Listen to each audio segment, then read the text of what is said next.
दोस्तों नमस्कार। समाजवादी मुलायम चैनल में आपका स्वागत है। समाजवादी पार्टी सरदना से तेज तर्रार विधायक माननीय अतुल प्रधान जी ने आज विधानसभा में सरकार से चिकित्सा के डॉक्टरों के लेकर कई सवाल पूछे।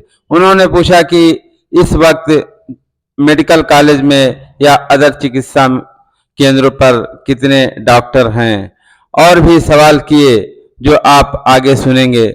तो दोस्तों, यदि इस चैनल पर पहली बार जुड़े हैं तो चैनल को सब्सक्राइब कर लें और सुनिए क्या कहा माननीय विधायक जी ने सदन में। माननीय मंत्री जी ने जो उत्तर दिया है, मैंने पूछा कि भाई डॉक्टरों की कमी है तो कैसे विशेषज्ञ डॉक्टर रखे जाएंगे, तो माननीय मंत्री जी ने कहा कि 8,431 पद स्वीकृत हैं और 4,426 विशेषज्ञ चिकित्सकों के पद प्रदेश में स्वीकृत है अलग से। तो इसमें एक आंसर तो इनका पहले आया था, अभी कुछ दिन पहले क्वेश्चन पूछा था उमा शंकर सिंह जी ने, उसमें इन्होंने चिकित्सालयों में 19,011 विशेषज्ञ चिकित्सकों की बात की।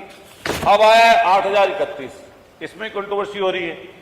फिर जो भी माननीय नेता प्रतिपक्ष जी ने बोला, हमारे साथी विधायक जी ने बोला कि भाई डॉक्टरों की कमी है या नहीं। पहले सबसे पहले तो यही सवाल बनता है, आप किसी सीएससी पर जाते हैं, पीएससी पर जाते हैं, वहां सबसे पहले सबसे गंभीर जो परेशानी दिक्कत में व्यक्ति होता है सीएससी पीएससी पर पहुंचता बने, और सीएससी पीएससी पर हाल ऐसा है, ना वहां हड्डी का डॉक्टर है, ना वहां गायनी है, ना वहां रेडियोलॉजिस्ट तो पूरी की पूरी जगहों पे ही कहीं नहीं है, वहां नहीं, ना वहां पे सर्जन है, ना वहां पे अन्य कोई ऐसा विशेषज्ञ डॉक्टर है। हम माननीय मंत्री से पूछना चाह रहे हैं कि आपके मेडिकल कॉलेज और सीएससी पीएससी सहित जिला जो अस्पताल हैं उनमें आपके टोटल पद कितने स्वीकृत हैं विशेषज्ञ डॉक्टरों के, और उनके सापेक्ष पिछले सालों में आपने कितनी भर्तियां की हैं और कितने पद आपके सृजित किए गए। मैं एक और सवाल करूंगा, 2 सवाल पूछूंगा, उसके बाद में अनुपूरक की बात रखेंगे कि सरकार ने पिछले 23-24 में 400 पद निकाले विशेषज्ञ डॉक्टरों के, एक बार विज्ञापन निकला, दूसरी बार 500 से ज्यादा डॉक्टर्स का निकला। इसमें कितने डॉक्टर्स विशेषज्ञ आप लोगों ने भर्ती किए या कितना को चयन आप लोगों ने किया, ये माननीय मंत्री जी बता दें। दूसरे नंबर पर जो विशेषज्ञ डॉक्टर हैं, एक आपका चयन होता है उत्तर प्रदेश लोक सेवा आयोग से, जो लोक सेवा उत्तर प्रदेश आयोग प्रयागराज है, एक तो उससे चयनित करते हैं आप, उनकी तनख्वाह रखते हैं 60 से 70 हजार। एनएचआरएम जो है उससे आप लेते हैं, उससे आपने यहीं पर सदन में खड़े होकर कहा कि हम 5 लाख तक देना चाहते हैं। एक खबर छपी कि भर्ती 70 रेडियोलॉजिस्ट की भर्ती आपने निकाली, आपका डॉक्टर एक भी नहीं आया।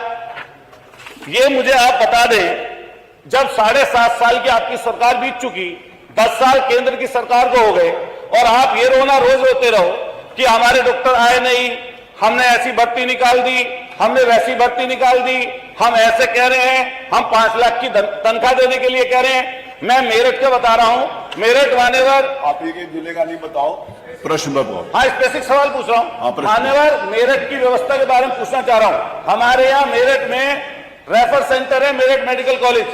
उस मेडिकल कॉलेज में आसपास के सारे जिलों के मरीज रेफर होकर पहुंचते हैं। जब वहां पर पहुंचते हैं मान्यवर, वो ऐसी स्थिति वहां पर बनी हुई है कि वो रेफर कर देते हैं हायर सेंटर, और उससे हायर सेंटर सिर्फ दिल्ली में है, इससे नीचे का नहीं है। और यहां तक की इतनी बुरी स्थिति है जिसके बारे में मैंने आपको अवगत कराया था। माननीय अध्यक्ष जी, आपकी परमिशन से कहना चाहता हूं, माननीय मंत्री से मैं व्यक्तिगत रूप से मिला, और मिलने के बाद में मैंने अपने सीएससी फलावदा का जिक्र किया कि सीएससी को चले हुए 4 साल हो गए, वहां पर गायनी तक नहीं है। माननीय मंत्री जी ने आदेशित कर दिया, प्रश्न करोगे मैं मिला कि नहीं मिला, माननीय मंत्री जी ने आदेशित कर दिया, आज तक आपके कहने पे वहां पर एक डॉक्टर सीएमओ ने वहां पर नियुक्ति किया, तो हम कैसे जानेंगे कि मंत्री जी आपका इकबाल बुलंद है? आपका इकबाल मुझे लग रहा है या तो दिल्ली पहुंच गया या प्रधान, आप प्रश्न पे आइए।